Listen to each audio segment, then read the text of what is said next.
Aqui está a imagem que eu preparei para hoje. Shit zonar, roupa de quem é prostituta. Literalmente é isso que está escrito aqui, tá? Traduzido aqui embaixo. Na etimologia da palavra prostituta, tenho essa etimologia, tá?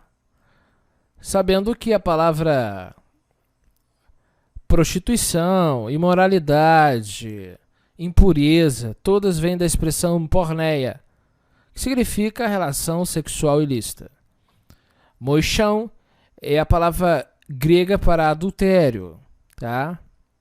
Naaf é a palavra que dá origem à expressão adultério no hebraico. E zanar significa praticar fornicação, ser uma meretriz, agir como uma meretriz, cometer prostituição. Olha, primeira coisa que eu quero falar é sobre a tradução. Existem muitas palavras em português e às vezes você observa, por exemplo, aborrecer, imoralidade, impureza. Essas palavras, ela traz essa ideia de porneia, tá? Então, é importante você entender que nós temos que ir nas línguas originais. De Belém, porém, ela aborrecendo-se. Veja que aqui a tradução coloca aborrecer-se. Essa é a tradução João Ferreira de Almeida, Revista Atualizada. É interessante que você... uma versão, tá? Eu vou aqui na King James. Aqui já está uma outra conotação. Todavia, ela lhe foi infiel. Por que a King James traduziu desta forma? Justamente porque a palavra do Strong 2881 é zanar. Zanar é a palavra para relação sexual ilícita. Porém, eu vos digo que quem repudiar sua mulher, não sendo por causa de relações sexuais ilícitas, aqui está a expressão porneia, e casar com outra comete o quê? Moixão. Por que isso está assim, Felipe? Eu vou explicar a vocês aqui. Porque, veja só, o hebraico é o seguinte, e aqui nós temos que entender. A palavra moixão está traduzindo a expressão aqui. A palavra moixão está traduzindo na AF. Eu vou abrir a palavra aqui num programa aqui para poder discorrer melhor sobre essa questão. Bom, deixa eu compartilhar a tela novamente e vamos aqui verificar. Veja só, queridos. Aqui está a expressão naaf, tá? Que equivale a moixão. A expressão zanar equivale porneia, certo? Yeshua em Mateus 19 está dizendo o seguinte, que a pessoa que comete, se ela cometer zanar, ela em si teria uma legitimidade para despedir a mulher. O ponto central é que Yeshua falou que se a pessoa não cometeu o zanar e casa com outra, ela vai cometer o quê? Se ela não cometeu o zanar, tá? Então ela não pode separar. Mas se caso ela separar, ela comete moixão. É fácil entender para quem estuda a língua hebraica. Qual é a questão? Qual é a questão aqui? Moixão é adultério. Naaf é adultério, tá? Então fica muito claro aqui. Naaf é adultério, moixão é adultério. Só que moixão é no grego e naaf é hebraico. Te permite usufruir de um relacionamento sendo que não seja ilícito. Guarde esta palavra, ilícito. Começa assim, Beni, Shemor, Amarai. Significa, meu filho, guarda as minhas palavras. O mitzvotai, que significa os meus mandamentos. Conserva contigo os meus mandamentos.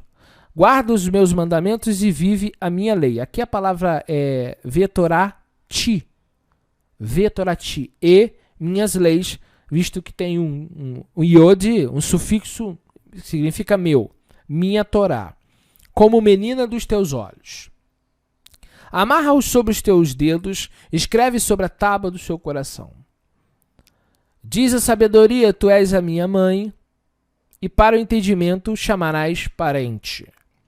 Para te guardar, olha aqui o verso 5, para te guardar da mulher que é estranha, da estrangeira que adula com as suas palavras.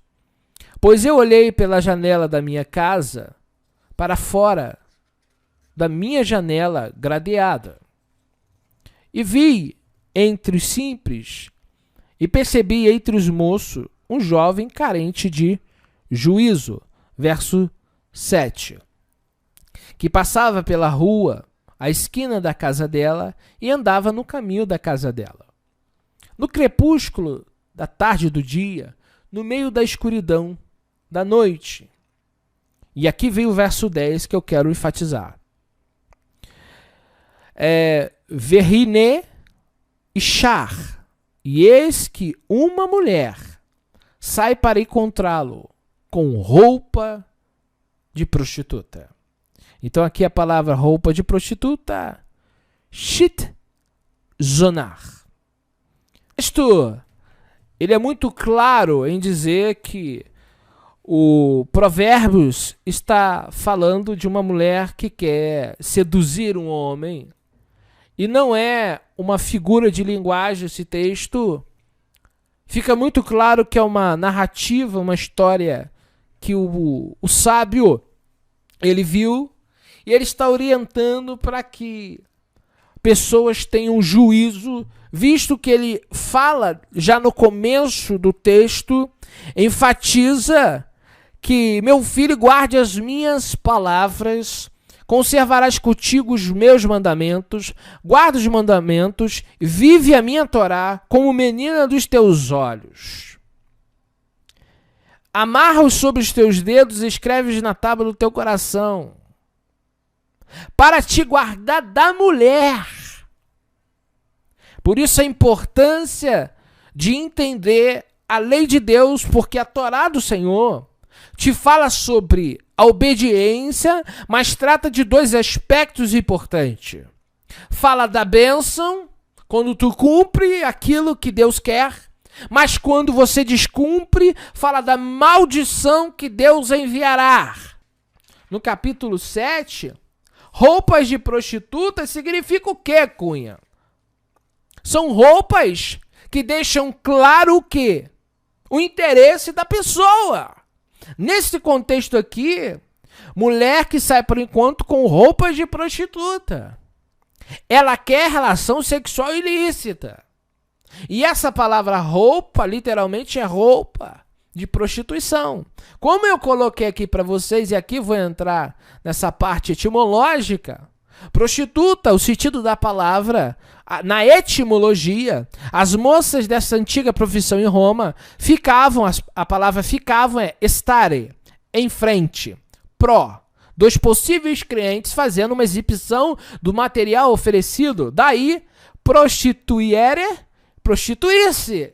Então fica muito claro que existe, sim, vestes que vão demonstrar o que é a lascívia, a imoralidade. A imoralidade pode vir pela roupa? Pode. Amados, no 1 Coríntios 5, Paulo vai dizer o seguinte. Então aqui já estou deixando claro que pornos, porneia, todas essas palavras têm a ver com o corpo e tem a ver com o ilícito. Preste atenção. 1 Coríntios 6, 18. Fugir de porneia. Fugir. 1 Coríntios 6, 19. Vós sois o templo do Espírito de Deus. 1 Coríntios 10, 8. E não pratiquemos relações ilícitas. Por quê? Aí Paulo cita. Em Números 25, 1, morreram mais de 24 mil pessoas por causa desse pecado. Então, O que nós precisamos termos muito cuidado com essa prática. A palavra porneia é traduzido por imoralidade também, impureza, tudo relacionado à parte sexual ilícita. Impureza, tá? Então, corpo, olhos e tudo que envolve o corpo do homem podem gerar porneia. Então, é muito importante você tomar muito cuidado com essa área, porque o sábio aqui está falando que pessoas estão indo para a morte por causa disso. Um outro ponto que eu acho interessante de nós falarmos das consequências do pecado. Aqui o texto vai dizer que existe uma sedução que é como se fosse de um caçador atrás de uma caça, e a consequência desse pecado gera morte.